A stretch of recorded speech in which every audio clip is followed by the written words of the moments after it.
अस्सलाम वालेकुम। स्टेज 630 के क्विज़ नंबर 2 के साथ हाजिर हूँ मैं स्टडी विद हिल्सा में। क्विज़ है हमारे पास 10 क्वेश्चंस है।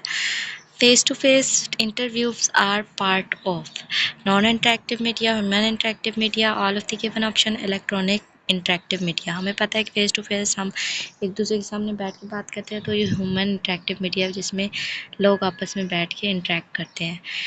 नेक्स्ट क्वेश्चन है हमारे पास, survey preliminary notification and follow ups are used. Survey penalty और फॉलो अप्स हम किस लिए यूज़ करते हैं? इंक्रीज रिस्पॉन्ड रेट के लिए हम सर्वेस वगैरह और फॉलो अप्स जो चीज़ें होती हैं वो यूज़ करते हैं ताकि हमारा रिस्पॉन्स रेट ज़्यादा से ज़्यादा हो। देन इसके पास है, a reminder send to a respondents to send back to the field questionnaire is known as follow up. Reminder send to respondent, हम जो रिमाइंडर सेंड करते हैं रिस्पोंडेंट्स को, वो जो फील्ड क्वेश्चनर्स के साथ होता है उसे हम फॉलो अप कहते हैं। जैसे फॉलो करके क्वेश्चनर्स जो होता है हमारे पास इंटरव्यूअर, वो डिफरेंट क्वेश्चन आपके करता है।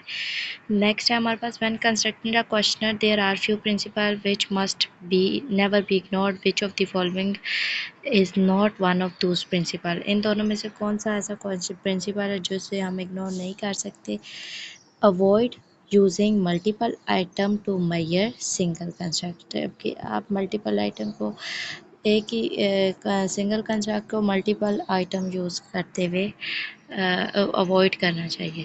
देन इसके बाद है हमारे पास, which of the following is research method that allows researcher to get information about a large of subject respectively inexpensively and easily, जो कि हमारे पास सर्वे को हम ईजीली और इनएक्सपेंसिवली कर सकते हैं, जो हमें इंफॉर्मेशन देता है, लार्ज नंबर ऑफ सब्जेक्ट पे इंफॉर्मेशन देता है। After that we have, which of the following research method that allows, again same question है, दो दफ़ा dash allows the researcher to reach a large audience digitally.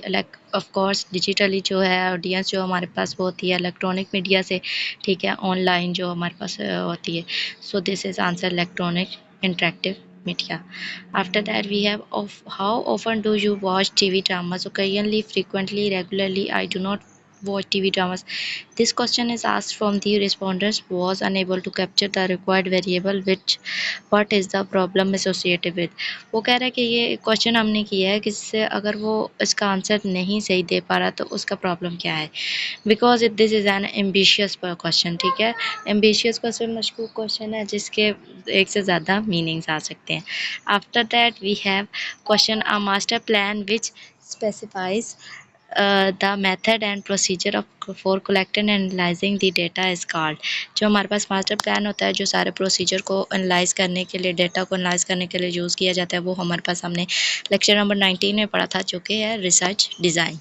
After that we have, a researcher has structured closed-ended question to get data from respondents. This appears graphically. Which data collection technique is appropriate in this case? इस case में कौन सी हमारे पास graphically, हम geographically वो जो researcher है वो present नहीं है, तो हमारे पास कौन सा होगा कि हम उसे मेल करके उससे क्वेश्चंस पूछ सकते हैं।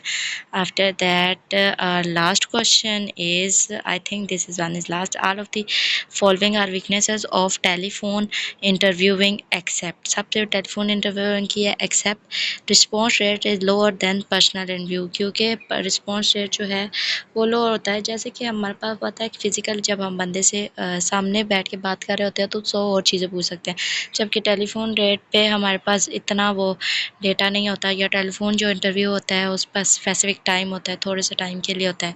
So this is difficult one. So that's it. This is quiz number 2 from the Star 630. Please follow up and share and subscribe my channel. Thank you so much.